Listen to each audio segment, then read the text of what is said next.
I wanted to answer a question that we received from a former track athlete in high school and college who's now started strength training, and they want to know at approximately how wide their stance should be and so forth. They wrote in and said that they were about 6'1", 170 pounds, etc.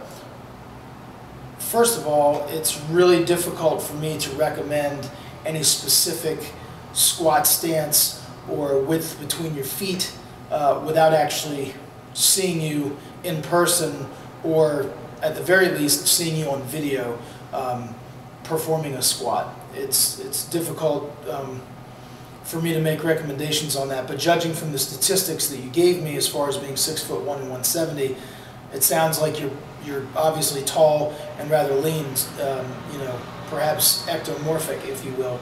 So that being said, I would guess that your stance is going to be a little bit wider than average. Typically, home base is a slightly wider than hip or shoulder width stance. At least that's where we start people out, is typically about that. And using the analogy that you're standing on the face of a clock, you pretty much want to start with your toes probably pointing at approximately 11 and 1 o'clock on the face of a clock. Sometimes we'll turn the toes out to 10 and 2. Obviously you're never going to be at 9 and 3, but typically 11 and 1 is a good starting toe angle, and then we can make adjustments and tweak it from there. The question goes on to ask further about squat depth and how often they should be doing that, and if they should be employing reverse band squats and box squats. Currently, as your squat max right now is rather low, your primary focus should be on just simply getting stronger.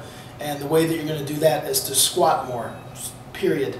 And as far as achieving depth, you'll want to do that all the time.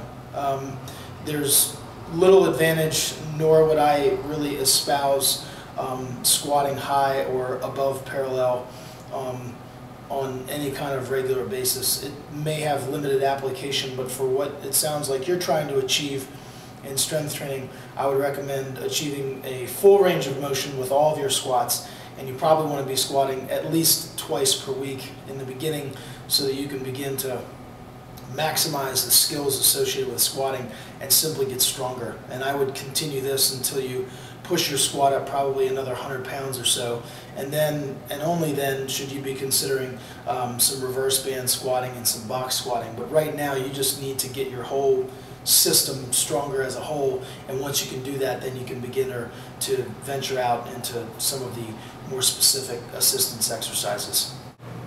For Olympic lifters, the front squat will usually be a very high percentage of the back squat, usually around 80 to 90%.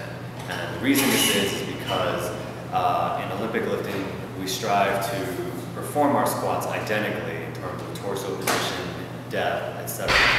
For powerlifters, the front squat is probably going to be a lower percentage than your back squat, especially if you use a lot of protective gear, or if you lean forward a lot in your back squat, or if you take a wider stance. These factors are going to affect the ratio, since in a front squat you usually can't wear a lot of a suit, or it's really hard to do with any sort of torso lean in a wide stance.